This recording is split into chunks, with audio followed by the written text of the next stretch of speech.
Hello YouTube, it's PS3 Gaming Scotland here and welcome back to another video. Hope you guys are well and gaming lots. So in today's video we'll be looking at the PlayStation VR and whether it's a gimmick or the next best thing in gaming. Sit back, relax and hopefully you enjoyed today's video. PlayStation VR was initially launched in October 2016 by Sony, so it's a PlayStation VR headset from Sony, currently sold 4.2 million units worldwide as of March 2019. So basically Sony is the market leader in the VR industry, so basically it's made VR more accessible to the millions of gamers out there. However, even though they have sold over 4 million units, which is absolutely brilliant, bearing in mind the VR released in 2016, been out for 2 or 3 years at this point in 2019, it's still in its very early days. But if you compare the sales of the PlayStation VR at 4.2 million as of March 2019 to the sales of the PlayStation 4, which is pushing 95 million at this point, which hopefully will increase to over 100 million by the time the PS4 is finished with. But anyway, if you compare the sales of both consoles, there's a massive discrepancy there, and I genuinely think there are 2 or 3 main reasons as to why that is. But before we get into the reasons why I think the PlayStation VR at the moment is a gimmick at the moment, I'm going to first talk about my own personal experience with the PlayStation VR console itself. So I personally don't own a PlayStation VR console in my collection at the moment, but however I got the chance to try it for the very first time at Insomnia 62, which was back in April 2018. I got to play 2 games with it, so my first sort of impression, my first game I played with it was, I'm sure it was Drive Club VR. I could be wrong on that, but I'm pretty certain there was a racing game. I actually can't remember the title or what the name of it was, but I'm pretty sure it was Drive Club VR. Now my very first impression of the VR, bearing in mind I was really looking forward to trying VR for the first time, very excited to play it.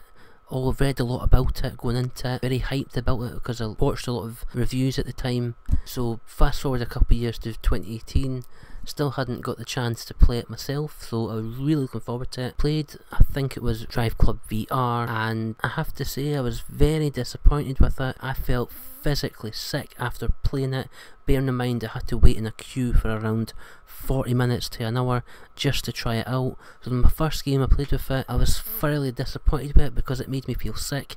Now it does remind me of that time when basically the feeling that you get from it is basically when somebody's driving in a car and you've got like you're looking at a screen and you're focused on the screen, but you can see around about you the car is still moving.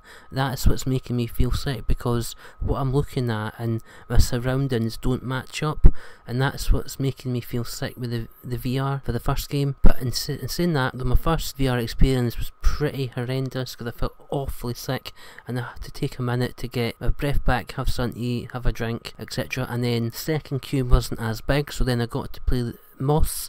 So for Moss in VR, single player puzzle game where you play as a mouse and you go around just collecting items, killing enemies and solving puzzles in a sort of outdoor woodland sort of backdrop. I had a lot better experience with the second game because you got to stand in a wee square, and obviously you couldn't really move from outside the square, but I felt free. I felt so immersed in the world. What I was seeing was actually what was on the bigger screen that everybody else was watching. I felt the experience was incredible. Obviously if you played VR you know the experience is absolutely fantastic. I personally really enjoyed the second game playing with it. So after playing the VR for the first time, even though I didn't have the best of experiences first time round, I went back and wanted to try it again for the second time, and I have to say it did improve the overall experience and did live up to what I thought it was going to be, but it still didn't make me feel like I wanted to own one myself. Now that is quite a thing to say, being a collector. Like personally I wouldn't just go out my way to buy things that I would not use myself, and that was a main reason as to why. But I can also think of several more reasons as to why currently the PlayStation VR in my opinion is a gimmick at the moment. Yes, it's got a lot of potential for the future, bearing in mind the technology will improve a lot I think in the future. A lot more games and a lot more people will adopt and adapt to that way of playing their games, but at the moment the PlayStation VR has, I would say, maybe 3 or 4 main reasons as to why I think it's a gimmick. First up, getting people to buy the console. I've already mentioned in today's video, discrepancy between 4 million units sold versus nearly 95 million units sold for the PS4. Try to get people to adopt to that style of gaming. Bearing in mind, console gaming has been around for over 40 odd years. A lot of memories and experiences have been made, and a social experience has been made through that style of gameplay. Whereas with the VR, didn't feel very social from that point of view. Yes, you could pass the headset on to someone else to try it, but in terms of playing it with friends over at the house, that could be a social aspect of it, but I didn't feel there was a good enough social aspect of the PlayStation VR at this stage. So that's one try. So basically try to convince people to buy the console or the bundle. Next, the price. The price can fluctuate as to whether you buy a used bundle or whether you buy it brand new, and depending on where you buy it from. Now the price, from what I've looked online, from £150 to still £300 mark, there is a big discrepancy in price. I would have thought it would have lowered slightly in price with the PlayStation 4. The first few years of PlayStation 4 dropped about 150 quid. So I would have thought it would have dropped a bit more than it has done. So the price. Third up being the games. Now at the moment they're just starting to get more games out for the console, which is a good thing, I think. But when it first launched, there was nothing really that appealed to me. Nothing at all that appealed to me, really. And also, I was chatting to a couple of friends. Well, basically they both got the console on day one. They were very early adopters of it. Initially, this friend of mine played the VR for a good month solid because it was new. There was almost like a novelty factor surrounding the PlayStation VR, and he wanted to play it, but he got bored very quickly because there wasn't enough games at the time. There are more games now as I'm recording this video, but at the time he felt that his experience with console gaming was sitting down with a controller in your hand, playing a game. And there's also with PS4 that voice party chat, that you can have that social experience with people like in your house or online as well, couch co-op.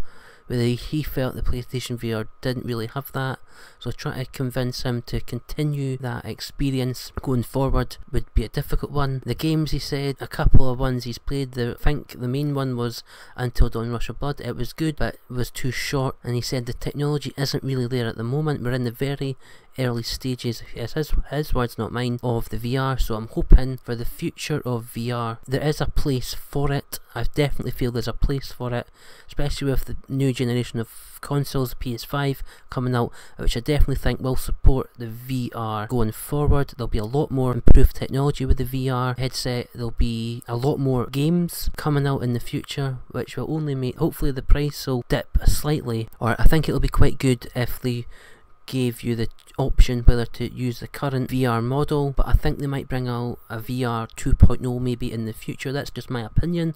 Let me know your opinion down below in the comment section. They'll definitely have VR support for the PS5, as well as backwards compatibility, but you will hopefully see a lot more people buying the console, I would have thought. But you're still going to have the same issue with the current VR, and that is try to make people, or try to convince people, that VR is the next best thing in gaming. So anyway, that has been today's video on the PlayStation VR, whether it's a gimmick or the next best thing in gaming. As always, thank you very much for watching. Let me know what your thoughts are about the PlayStation VR. Have you played the VR headset? Have you not played it? Or would you pick one up in the future? Or will you not? Let me know your thoughts down below. As always, I love to read all your comments, and I will try to answer every single one. As always, thank you very much for watching. I've been PSV Gaming Scotland, and I'll see you on another video. Thanks very much, guys. Bye bye.